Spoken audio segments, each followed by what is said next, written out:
If you travel through Windham, Minnesota, chances are you'll hear the city bells and occasionally an outlandish tale. But the strangest story in town may come from an outsider. Regardless of where you're at today and where you've been, if you want to work hard enough, anything is possible. Today, Brian Pierce is the Assistant Cottonwood County Attorney. Where he's been will surprise you. I was lecherous and inflicted injury upon the people in the town I grew up in, and I try not to think about that a lot, because if you do, it almost becomes overwhelming. Pierce grew up in Lake City, didn't have many friends his own age, and eventually turned into a criminal. If you weren't in athletics and you were good academically, that just was a recipe for disaster, in the sense that you were a nerd or a geek or something like that. For whatever reason, I guess I didn't fit in very well, and I began getting into legal trouble at a pretty early age. I was about 14. Pierce walked into a gas station with a gun and was arrested. He was sent to the Red Wing Juvenile Facility for aggravated armed robbery.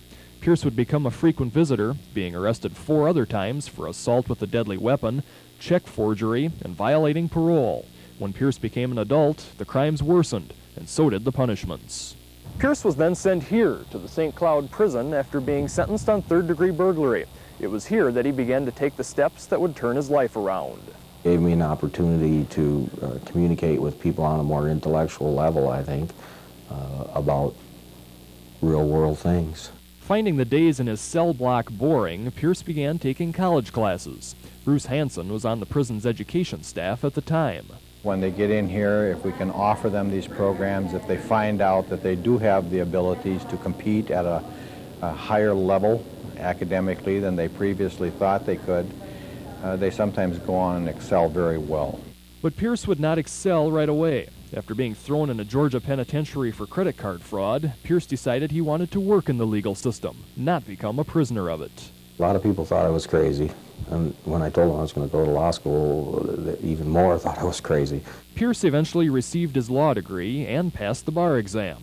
Then the Cottonwood County Attorney decided to give this ex-con a job.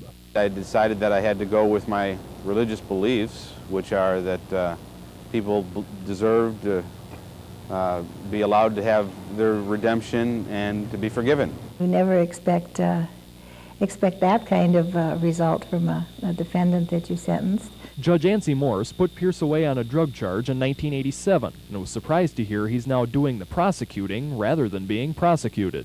With a criminal history background as Brian had and the felony charges, this is quite remarkable to do, and he clearly had to be motivated to do that. I believe I have accepted responsibility and paid whatever price that they asked me to pay, and I believe people have to do that.